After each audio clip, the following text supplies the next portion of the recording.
Сегодня о тех волнительных, но приятных днях напоминают эти фотографии. Здесь Екатерина Софи-Легран, победительница конкурса. С ней конкурсантка из Коми жила в одном номере гостиницы. А здесь на снимке она с Лиджей Горяевым, который получил большинство зрительских голосов.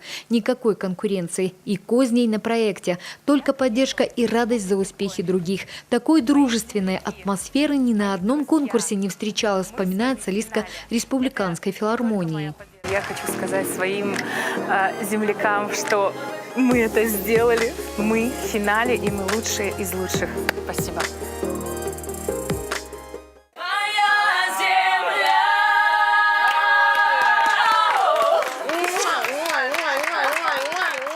Сегодня песня «Твоя земля», с которой Екатерина выступила в финале «Новой звезды», что называется, пошла в народ. Ее стали перепевать в социальных сетях жители разных городов России. Люди на страничку участницы из Коми скидывают кавер-версии. А большего успеха для артиста и не надо, говорит девушка. Саму песню для финала подбирал продюсерский центр конкурса и, что называется, попал в яблочко.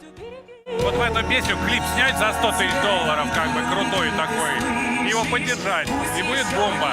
И вот это вот вера, победа, страна, вот тебе патриотизм настоящий, вот это настоящий патриотизм. А вот над образом солистки пришлось потрудиться. Что в четвертьфинале у меня образ выбирали, я бегала то одно платье, то второе, то одни туфли, то третье.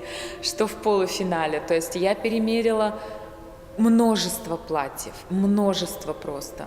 И когда как-то на репетицию я пришла просто в своем длинном, у меня есть длинное такое зеленое платье в пол, немножко с шифоном, и мне сидят организаторы: «Катя, это то, что надо. Почему ты раньше его не показывала?» То есть оно без всяких там цветов, без ничего. И они мне подобрали льняную накидку.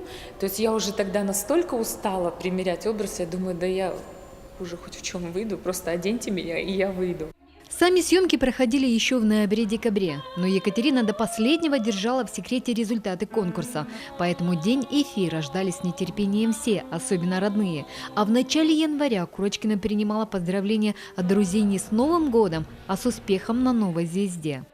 Нам оставалось только болеть за нее, только смотреть, ждать каждого нового эфира. Вот. Ну, что еще мы могли, чем могли мы помочь? Только своими какими-то болели мы за нее душой просто. Теперь перед Екатериной открылись новые возможности, говорит Евгений Гаврилов. Сыктывкарский певец сам участвовал еще в первой «Новой звезде». Тогда, в 2015-м, он дошел до финала. И его до сих пор узнают не только в нашем, но и в других регионах. А связь с организаторами федерального проекта артист из Коми до сих пор поддерживает. Его приглашают на сборные концерты телеканала «Звезда». Кроме этого, Евгений помогал искать одаренных молодых людей здесь, на родине. И даже организовал в республике вокальный конкурс «Поющий север», помогающий выявить вокальные таланты, которые смогли бы достойно отстоять честь Коми на уровне страны.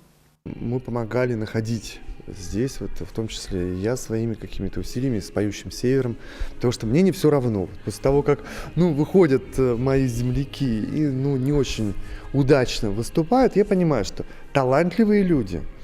Очень много в конкурсе значит подбор репертуара, внутренняя уверенность, умение держать вот этот шквал внимания. На «Поющем севере» я, в свою очередь, создал такие условия, где люди просто они под обстрелом. Сама Екатерина Курочкина ждет приглашения на участие в концерте телеканала «Звезда», который в феврале соберет финалистов и полуфиналистов. А о других проектах, по словам солистки филармонии, говорить пока рано. Работы и так хватает. Кроме концертной деятельности, артистка еще и преподает. Елена Кононова, Олег Костромин, Павел Люлянин, телеканал «Юрган».